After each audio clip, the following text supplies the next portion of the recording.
Neat ಅಕ್ರಮದ ವಿರುದ್ಧ ರಾಹುಲ್ ಗಾಂಧಿ ಧ್ವನಿ ಎತ್ತಿದ್ದಾರೆ. ಕೇಂದ್ರ ಸರ್ಕಾರ ರಾಹುಲ್ ಗಾಂಧಿ ಧ್ವನಿ ಅಡಗಿಸುವಂತ ಕೆಲಸವನ್ನ ಮಾಡ್ತಾ ಇದೆ. ತುಮಕೂರಿನಲ್ಲಿ ಡಿಸಿಎಂ ಪರಮೇಶ್ವರ್ ಕೇಂದ್ರದ ವಿರುದ್ಧ ಆಕ್ರೋಶವನ್ನ ವ್ಯಕ್ತಪಡಿಸಿದ್ದಾರೆ. ನೀಟ್ ಅಕ್ರಮ ಹೊಣೆ ಪ್ರಧಾನಿ ಮೋದಿ ಹೊರಬೇಕು. ಮೋದಿ ಮತ್ತು ಕೇಂದ್ರ ಸಚಿವ ಧರ್ಮೇಂದ್ರ ಪ್ರಧಾನ್ ರಾಜೀನಾಮೆ ಕೊಡಬೇಕು.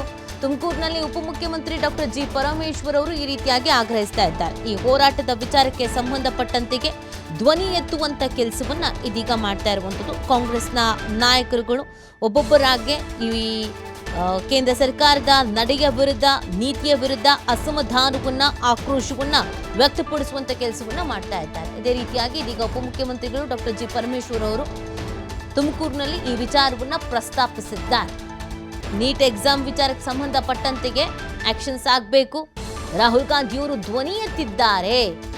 ಕೇಂದ್ರ ಸರ್ಕಾರ ರಾಹುಲ್ ಗಾಂಧಿ ಧ್ವನಿಯನ್ನ ಅಡಗಿಸುವ ಕೆಲಸವನ್ನ ಮಾಡ್ತಾ ಇರುವಂತದ್ದು.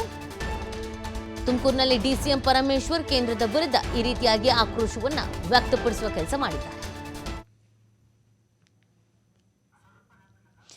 ನೋಡಿ, ಈಗಾಗಲೇ ಕಾಂಗ್ರೆಸ್ನವರು ಹೋರಾಟವನ್ನ ಮಾಡ್ತಾ ಇದ್ದಾರೆ. ಈ ಹೋರಾಟದ ವಿಚಾರಕ್ಕೆ ಸಂಬಂಧಪಟ್ಟಂತೆಗೆ ಕಾಂಗ್ರೆಸ್ನವರು ಎಲ್ಲರೂ ಒಂದೇ ಥರದ ಧ್ವನಿ ಎತ್ತುವಂಥ ಕೆಲಸವನ್ನ ಮಾಡ್ತಾ ಇರುವಂಥದ್ದು. ರಾಹುಲ್ ಗಾಂಧಿಯವರ ಹೋರಾಟಕ್ಕೆ ಜಯ ಸಿಗ್ಲಿ ಅನ್ನೋದನ್ನ ಹೇಳ್ತಾ ಇದ್ದಾರೆ. ಈಗ ಪರಮೇಶ್ವರ್ ಅವರು ಕೂಡ ಅದೇ ವಿಚಾರವನ್ನು ಪ್ರಸ್ತಾಪಿಸಿದ್ದಾರೆ. ಕಾಂಗ್ರೆಸ್ ಈ ಒಂದು ಹೋರಾಟಕ್ಕೆ ಧುಮುಕ್ತಾ ಇದ್ದ ಹಾಗೇನೆ ಈ ಹೋರಾಟಕ್ಕೆ ಶಕ್ತಿ ಕೂಡ ಬಂದಿದೆ. ಒಂದು ರಾಷ್ಟ್ರೀಯ ಪಕ್ಷವಾಗಿ ಅವರು ಕೂಡ ವಿದ್ಯಾರ್ಥಿಗಳ ಭವಿಷ್ಯದ ಬಗ್ಗೆ ಚಿಂತಿಸ್ತಾ ಇದ್ದಾರೆ.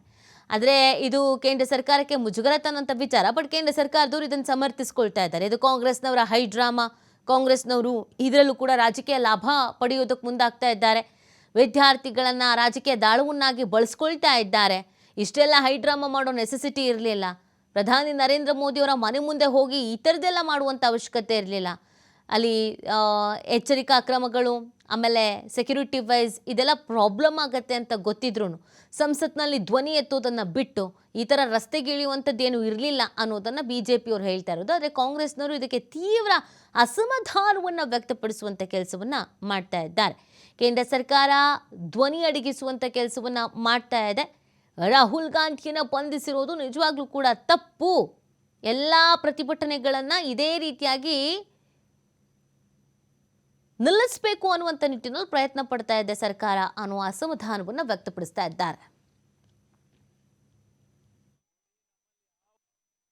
ಈಗ ಹೋಗಿದ್ದಾರೆ ನಮ್ಮ ಮುಖ್ಯಮಂತ್ರಿಗಳು ಶಿವಕುಮಾರ್ ಅವರು ಮತ್ತು